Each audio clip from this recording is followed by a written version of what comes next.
नमस्कार।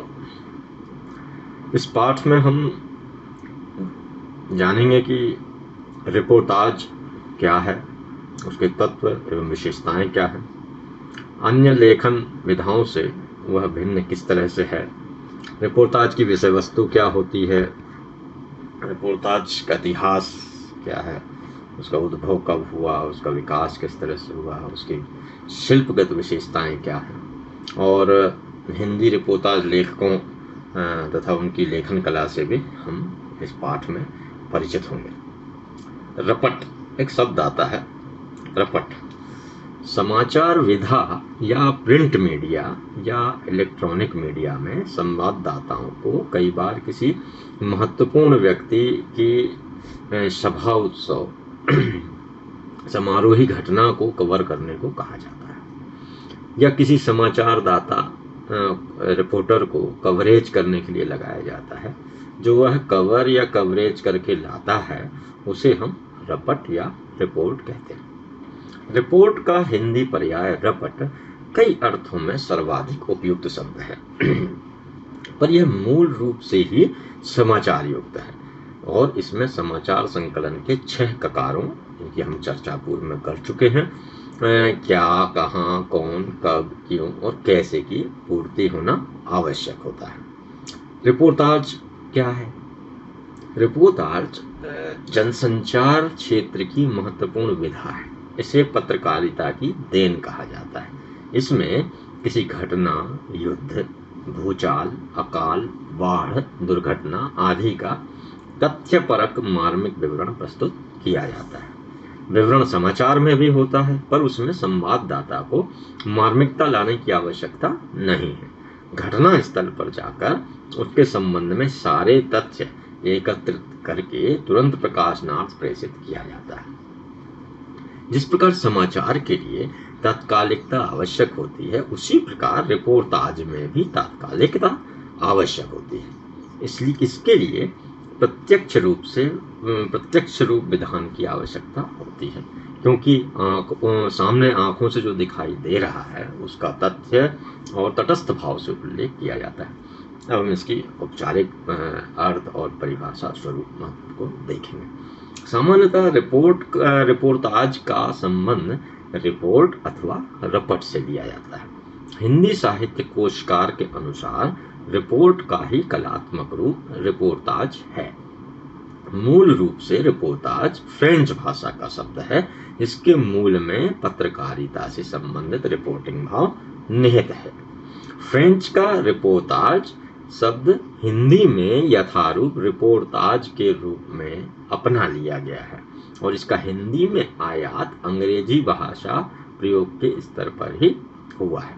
हिंदी में इसे सूचनिका भी कहा गया, लेकिन यह इतना कृत्रिम है कि सही भावार्थ प्रकट नहीं करता है। डॉक्टर कैलाश चंद्र भाटिया का मत है कि वह अंग्रेजी शब्द रिपोर्ट से नहीं, उसके समानार्थी शब्द रिपोर्टाज से विकसित है, जिसमें किसी घटना का यथातथ्य वर्णन किया जाता है।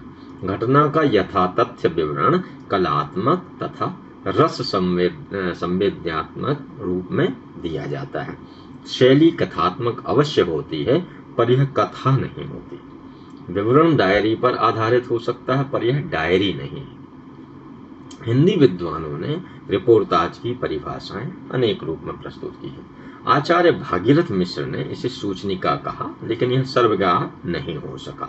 डॉक्टर जीवन प्रकाश जोशी ने रिपोर्टाज की परिभाषा देते हुए कहा कि संवाददाताओं की रिपोर्ट जब अपनी शैली में कुछ साहित्यिकता का समावेश कर लेती है तब यह रिपोर्टाज कहलाती है। डॉक्टर राम गोपाल सिंह चौहान ने कहा है कि किसी घटना का अपने सत्य के रूप में वर्णन जो पाठक के सम्मुख घटना का चित्र सजीव रूप से उपस्थित कर प्रभावित कर सके, उस रिपोर्टाज कहलाता है। डॉक्टर ओम प्रकाश सिंघल परिभाषा देते हैं कि जिस रचना में वर्ण विषय का आंखों देखा हाल तथा कानों सुना ऐसा विवरण प्रस्तुत किया जाए कि पाठक की पत्रिकाओं के तार झंकृत हो उठे और उसे वह भूल ना सके, उसे हम रिपोर्टाज कहते हैं। विजय कुल श्रेष्ठ कहते हैं कि रिपोर्टाज जनसंचार माध्यम की ही नहीं, हिंदी साहित्य की ऐसी नवीन विधा है जिसमें लेखक प्रत्यक्ष तथ्यों को गहरी मानवीय संवेदना के साथ चित्रात्मक रूप में प्रस्तुत कर उसे समाचार से अधिक ग्रहणशील और मर्मस्पर्शी बना देता है। रिपोर्टाज के तत्व।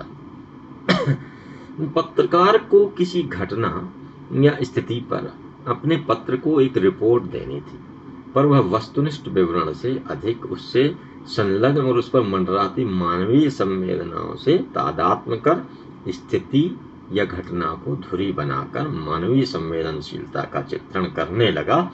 उसकी वह रचना रिपोर्टाज बन गई, ऐसा डॉक्टर सत्येंद्र कहते हैं। डॉक्टर सत्येंद्र उसकी रिपोर्टाज के 5 तत्व बताते हैं। पहला है वस्तुनिष्ठता, दूसरा संलग्नता, तीसरा मानवीय संवेदनशीलता, चौथा सामयिकता, समसामयिकता और 5वां कलात्मक प्रस्तुति। वस्तुनिष्ठता।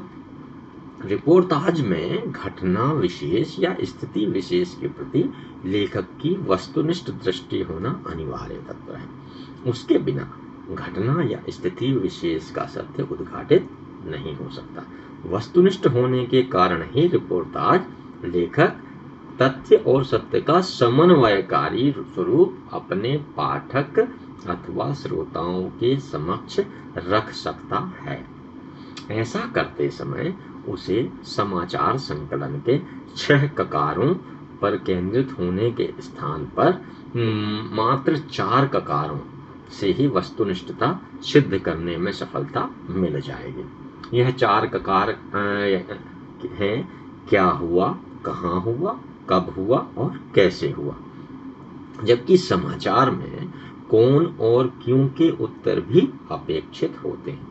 रिपोर्टाज चूंकि घटना का यथातथ्य निरूपण संलग्नता के साथ कलात्मक और कथ्यात्मक होता है, तो वहां कल्पना का स्थान नहीं होता, पर तथ्य एवं सत्य की वस्तुनिष्ठता अनिवार्य हो जाती है। संलग्नता। घटना या स्थिति विशेष के प्रति जहां संवाददाता या रिपोर्टर तटस्थ होकर 6 ककारों के उत्तर या समाधान देकर अपनी कार्य की इतिश्री समझकर समाचार लेखन करता है, वहीं रिपोर्टाज लेखक घटना या स्थिति विशेष के साथ अपनी मानवीय संलग्नता की प्रत्यक्ष अनुभूति पाता है। अन्यथा वह भी समाचार सामग्री संकलन या दायित्व पूरा कर निश्चिंत हो जाता है।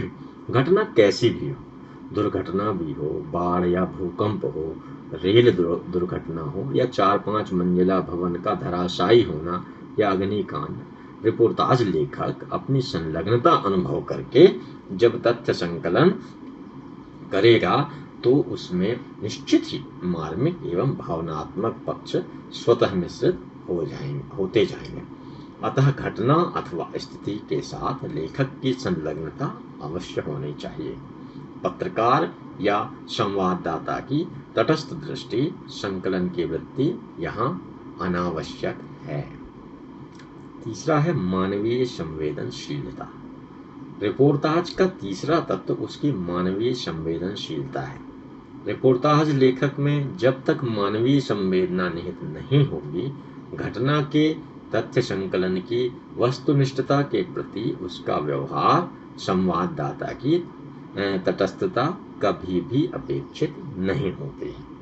अतः मानवीय संवेदनशीलता के साथ तथ्य ग्रहण और उनका उल्लेख ही उसे समाचार की भांति बासी होने से बचाता है। और कभी कभी रिपोर्टाज साहित्य की स्थायी संपत्ति बन जाता है। यह तभी संभव है जब तथ्यगत सत्यता की मानवीय संवेदनशीलता की परख की जाए। समसामयिकता। अच्छी रिपोर्टाज का चौथा तत्व समसामयिकता है, लेकिन इसका अर्थ यह कदापि नहीं है कि वह सामयिक समाचार देने के लिए तत्पर हुआ है। रिपोर्टाज अपने समय का दस्तावेज बनकर भाषा भविष्य के लिए स्थायी महत्व का बन जाता है। कारण यह है कि अपने समसामयिक संदर्भ को लिखे गए रिपोर्टाज की घटनाएं भले ही पुरानी हो जाएंगी, पर समाचार की भांति बासी नहीं होती।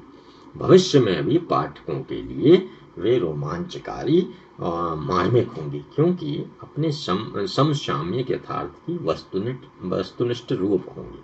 रांगे राघव ने सन 1942 में बंगाल के अकाल के प्रत्यक्ष दृष्टा के रूप में समसामयिक परिवेश में भयंकर अकाल में जकड़े हुए बंगाल के लोगों के साथ सुबह शाम और रातें गुजारी थीं। तब लिखा गया रिपोर्टाज तूफानों के बीच आज भी साहित्य की स्थायी निधि है। कलात्मक प्रस्तुति। रिपोर्टाज का पांचवा तत्व उसकी कलात्मक प्रस्तुति से संबंधित है, जिसे डॉक्टर सत्यन चित्रण कहकर स्पष्ट करते हैं। उनका आशय निश्चित ही रिपोर्टाज की चित्रात्मक शैली से रहा है। इस कलात्मक प्रस्तुति में थोड़ी सी कथात्मकता, वर्णनात्मकता, नाटकीयता के समावेश के साथ भाषा एवं शैली का वह कौशल भी सम्मिलित है जो किसी रिपोर्टाज को रिपोर्टाज बनाता है। डॉक्टर विश्वंभर नाथ उपाध्याय का यह कथन उल्लेखनीय है। रिपोर्टाज लेखन प्रक्रिया रिपोर्टाज लेखन के समय उपयुक्त शब्दों को स्वतः चेतना में अवतरित कर देती है। बाह्य प्रत्यक्ष घटना विद्युत की तरह झटके दे देकर उसका श्रेष्ठ रचनात्मक तत्व पहुंचकर बाहर निकाल देती, तभी उसमें कलात्मक प्रस्तुति की अनिवार्यता सिद्ध होती है। रिपोर्टाज का महत्व। आज रिपोर्टाज साहित्य एवं पत्रकारिता की महत्वपूर्ण विधा है। यह जनसंचार के अन्य इलेक्ट्रॉनिक माध्यम, रेडियो तथा टेलीविजन के लिए भी सक्षम विधा के रूप में अपना स्थान बना चुकी है। इसका मूल कारण यही है कि रिपोर्टाज समसामयिक घटनाओं पर लिखे जाते हैं तथा वे पाठकों के लिए रोचक होते हैं। लेखक घटना स्थल पर स्वयं पहुंचकर घटना का सत्यापन एवं प्रामाणिकता अंकित करता है। इस कारण रिपोर्टाज अपनी महत्ता प्रतिपादित करता है। रिपोर्टाज के महत्व का दूसरा कारण यह भी है कि रिपोर्टाज मानवीय संवेदनाओं से संबंधित होता है, अतः शीघ्र ही उसकी ओर आकर्षित होता है। कभी कभी वह पाठक को क्रियाशील भी बनाता है। तो हमने यहाँ पर इस पाठ के अंतर्गत रिपोर्टाज के बारे में जो आधारभूत जानकारी है वह प्राप्त की। अगले पाठ में हम रिपोर्टाज की विशेषताओं पर बात करेंगे। नमस्कार।